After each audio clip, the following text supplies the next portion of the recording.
Assalamualaikum warahmatullahi ta'ala wabarakatuh dan selamat sejahtera. Hari ini kita akan belajar subjek pendidikan kesihatan tingkatan 4 bertajuk kemurungan.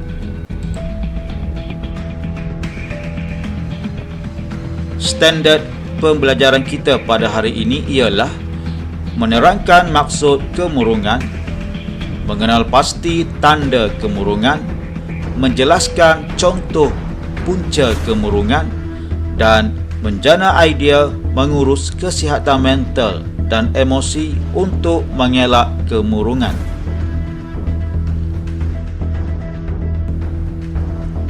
Situasi kemurungan. Kenapa semua ini berlaku terhadap aku? Apa salah aku? Dengan siapa aku perlu luahkan masalah aku ini? Sampai bila aku perlu tanggung semua beban ini?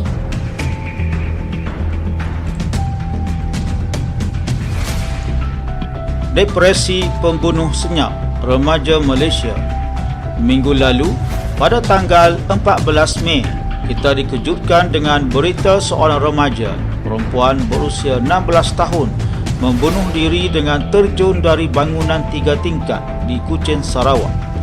Remaja malang itu bertindak sedemikian selepas membuat undian secara langsung di laman Instagramnya dengan menulis "Really important, help me choose, mati atau hidup". Undian itu memperoleh keputusan 69% menyokongnya supaya membunuh diri. Mengapa dia memutuskan untuk mengakhiri riwayatnya? Ketua Polis Daerah Padawan, Superintendent Aidil Hasan menjelaskan, remaja itu tertekan selepas bapa tirinya berkahwin dengan wanita Vietnam di Singapura dan jarang pulang ke rumah. Kata kunci terhadap tindakan tersebut ialah dia tertekan dan ini adalah sebahagian daripada gejala depresif. Definisi kemurungan. Kemurungan ialah penyakit mental yang kerap berlaku dalam kalangan masyarakat dan memberi kesan negatif kepada seseorang. Ia mempengaruhi emosi, sikap dan cara berfikir seseorang. Ia boleh menjejaskan perasaan, tingkah laku, pemikiran serta menyebabkan individu berasa sedih dan hilang minat terhadap aktiviti yang disukai. Tanda-tanda kemurungan.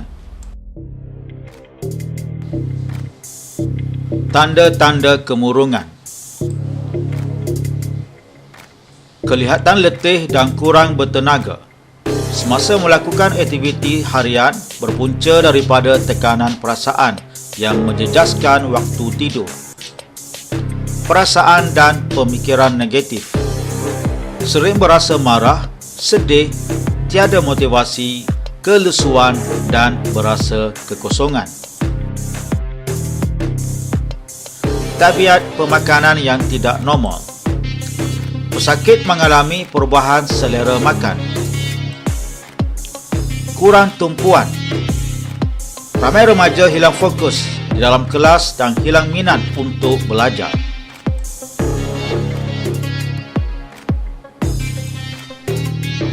Hilang keinginan untuk bersosial. Seseorang menjauhkan diri atau mengasingkan diri daripada keluarga dan rakan-rakan. Punca dan penyebab kemurungan. Punca-punca kemurungan. Rasa malu. Secara hidup yang pahit atau kurang sokongan daripada ahli keluarga. Kehilangan orang tersayang. Kehilangan ibu bapa secara mengejut akibat kemalangan. Gagal dalam pelajaran. Lemah dalam sesuatu mata pelajaran menyebabkan rasa rendah diri. Menerima tekanan daripada ibu bapa. Trauma psikologi atau emosi. sering menerima ejekan daripada kekurangan diri serta dibuli sama ada dengan kata-kata atau sentuhan fizikal. Penyakit kronik. Penghidap penyakit kronik seperti kanser tahap 3 dan 4 akan mengalami rendah diri dan rasa tidak dapat hidup lama. Mangsa penderaan. Pesakit pernah mengalami penderaan semasa kanak-kanak.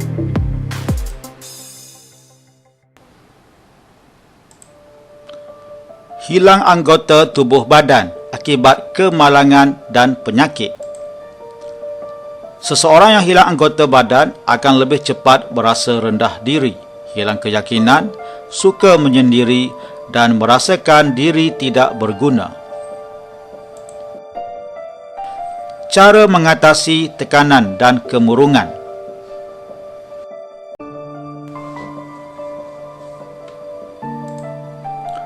Berpegang kepada ajaran agama. Mendekatkan diri dengan amalan kerohanian dan agama. Keseimbangan aktiviti kerohanian dan fizikal secara tekal akan membendung penyakit kemurungan secara psikologi dan lahiriah. Tingkatkan keyakinan diri. Ibu bapa harus meningkatkan keyakinan diri remaja. Ibu bapa haruslah menggantikan hukuman yang memalukan remaja kepada pengukuhan positif. Tidur secukupnya. Tidur mencukupi boleh mengurangkan tekanan dan kemurungan dan dapat mengelakkan diri daripada penyakit insomnia atau hipersomnia.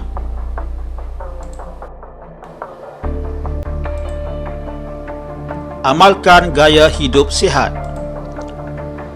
Jauhi budaya merokok agar dapat mengelakkan diri daripada penyakit. Ini disebabkan terdapat hampir 4,000 bahan kimia yang dicampurkan untuk menghasilkan sebatang rokok.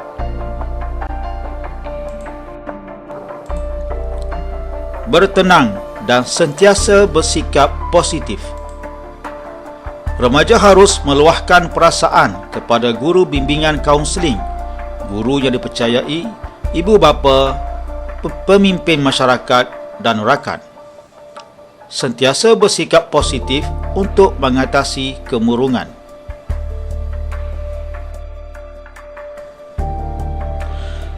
Terdapat 7 jenis kemurungan.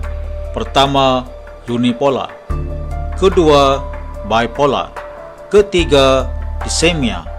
Keempat, kemurungan selepas bersalin. Kelima, kemurungan psikotik. Keenam, gangguan afektif. Ketujuh, kemurungan remaja.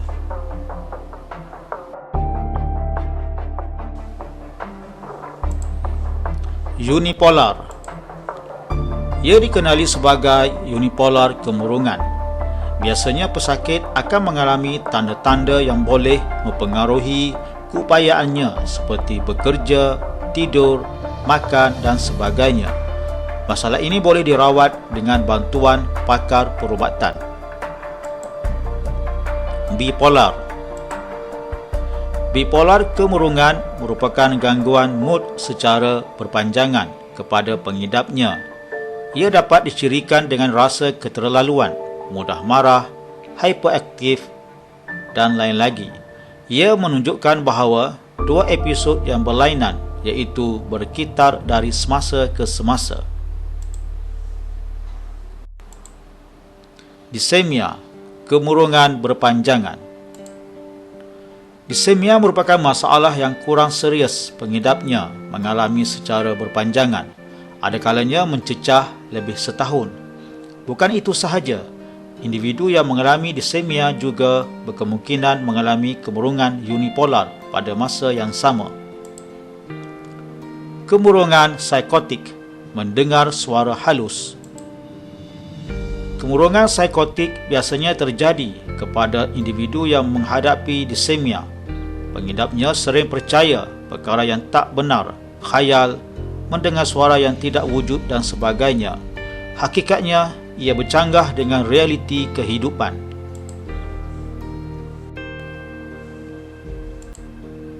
Gangguan afektif bermusim. Jenis kemurungan ini biasanya dikaitkan dengan musim. Sangat jarang berlaku di Malaysia kerana iklimnya hanya khatulistiwa. Biasanya banyak terjadi di negara yang mempunyai banyak iklim. Kemurungan remaja.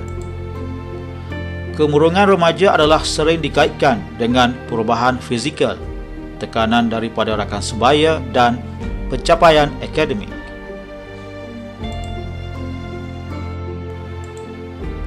Kemurungan selepas bersalin.